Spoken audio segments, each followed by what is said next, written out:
मेरा नाम रोशन है। पता नहीं माँ बाप ने यह नाम क्यों रखा, क्योंकि नाम से तो मैं रोशन हूँ, लेकिन हकीकत में रोशनी मेरे पास कभी नहीं आई। मेरी किस्मत में जितने गम आए काश वो कभी किसी को ना मिले। ज़िंदगी की कोई रात और कोई दिन खुशी से और हंसते हुए नहीं गुजरा, मगर इतना ज़रूर है कि आने वाले कल के इंतज़ार में रात को सोते वक्त थोड़ा मुस्कुरा लेती थी कि कल का दिन शायद कोई खुशी की खबर लाए। मेरी शादी 20 साल की उम्र में ही हो गई थी। शादी के चंद साल तो बहुत अच्छे गुजरे, शोहर भी अच्छे और हमेशा मुस्कुराने वाले थे। अपनी ज़िंदगी में इन्होंने मुझे कोई गम नहीं दिया। कमाते बहुत ज़्यादा नहीं थे, पर फिर भी दिन अच्छे गुजर रहे थे। मगर तीसरे बच्चे की पैदाइश के 1 हफ्ते बाद ही मुझे ये खबर मिली कि मेरे शोहर की एक हादसे में मौत हो गई है और मैं बेवा हो गई हूँ। मेरी तो दुनिया ही उजड़ गई थी। कई दिनों तक तो मुझे कोई होश ही नहीं था, मगर 1 महीने के बाद मैं कुछ संभली तो मेरे सास और मेरे देवर ने कमरे में आकर कहा, देखो अब तुम्हारा शोहर तो चला गया है और यहाँ कमाने वाला भी अब तुम्हारा एक देवर ही है। ससुर भी चल फिर नहीं सकते और अब कोई और आसरा भी नहीं जो तुम्हें अपने साथ रख सके। लिहाजा बेहतर ये होगा कि तुम अपने घर चली जाओ और चाहो तो अपने बच्चों को भी साथ ले जाओ, और अगर दूसरी शादी करना चाहो और कोई रुकावट हो तो बच्चों को हमारे पास भेज देना। मुझे ये सुनकर बहुत हैरत हुई कि अब ये लोग भी मेरे बोझ नहीं उठा सकते। तो मैंने इनसे कहा कि माँ, इस घर में तो मेरे शोहर की यादें हैं और वैसे भी मैं आप पर बोझ नहीं बनूंगी, क्योंकि मैं सिलाई कढ़ाई तो जानती हूँ, मेहनत करके अपना और अपने बच्चों का पेट पाल लूँगी। आप सिर्फ मुझे इस घर में रहने दें। रहा शादी का सवाल तो मैं अब नहीं करूँगी कि बच्चे ही मेरा सहारा हैं और कोई दूसरा बाप इन्हें प्यार नहीं दे सकता। मगर इन्होंने मेरी बात न मानी और मुझे कहा कि तुम 3 दिन के अंदर फैसला कर लो ताकि हम यहाँ से चले जाएं, क्योंकि अब इस मकान को बेचकर तुम्हारा देवर कोई छोटा मोटा काम शुरू करेगा। मैंने जब ये सुना तो मेरे दिल गमों से भर आया। तब मैंने कहा, ठीक है, जब आप मुझे रखना ही नहीं चाहते तो मैं 3 दिन रुक कर क्या करूँगी। लिहाजा मैंने अगले दिन ही घर छोड़ दिया और अपने माँ के घर आ गई।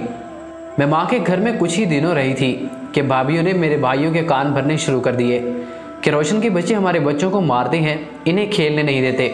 हालांकि मैं अपने बच्चों को अपने कमरे में ही बंद रखती थी, ना तो इनको मेरा कोई भाई खेलने के बाहर ले जाता, बस ये बेचारे आपस में ही खेलकर कमरे में ही सो जाते थे।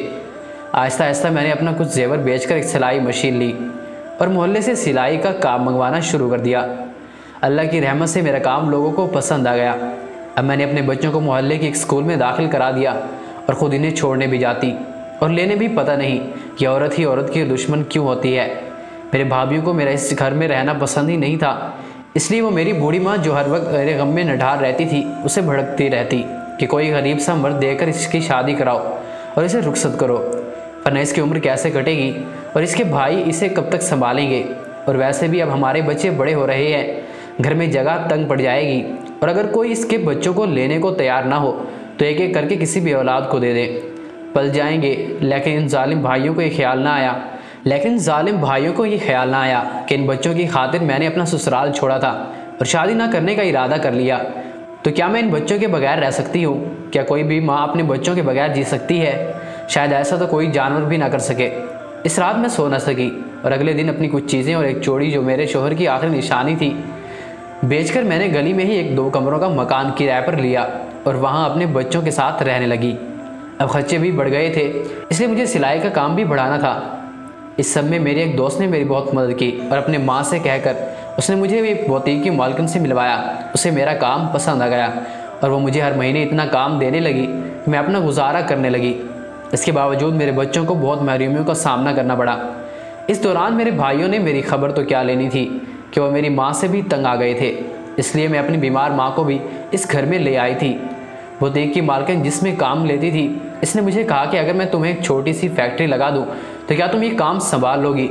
मैंने कहा क्यों नहीं। लिहाजा इसने मेरे इस घर में ही मुझे कुछ मशीनें लगवा दी और कहा कि अब तुम मुझे मेरा आर्डर पूरा करवा के दिया करना। मैं ये काम खुशी असलूबी से सरअंजाम देती आई। खुदा के फजल से आज मेरा एक बेटा मेडिकल साइंस का फाइनल इम्तिहान दे रहा है और दूसरा बेटा बैंक में मुलाजमत करता है और बेटे की शादी होने वाली है। मेरे बेटे कहते हैं कि माँ अब ये काम छोड़ दो, लेकिन ये काम नहीं छोड़ूंगी जब तक मुझे हिम्मत है। अपने लिए कुछ रकम और कफन खरीद रखा है, न जाने मेरी माँ की तरह कब मैं मेरे बच्चों पर बोझ बन जाऊँ। आज मेरी माँ जिंदा नहीं है और अब मुझे भी मरना है, लेकिन खुदा का शुक्र है कि मेरे बच्चे नमाजी है और मेरा बहुत एहतराम करते हैं। बस मेरा दूसरी औरतों के लिए यही पैगाम है कि वो कभी भी किसी मोड़ पर हिम्मत न हारें और कोशिश करती रहें क्योंकि हिम्मत करने वालों का साथ खुदा ज़रूर देता है।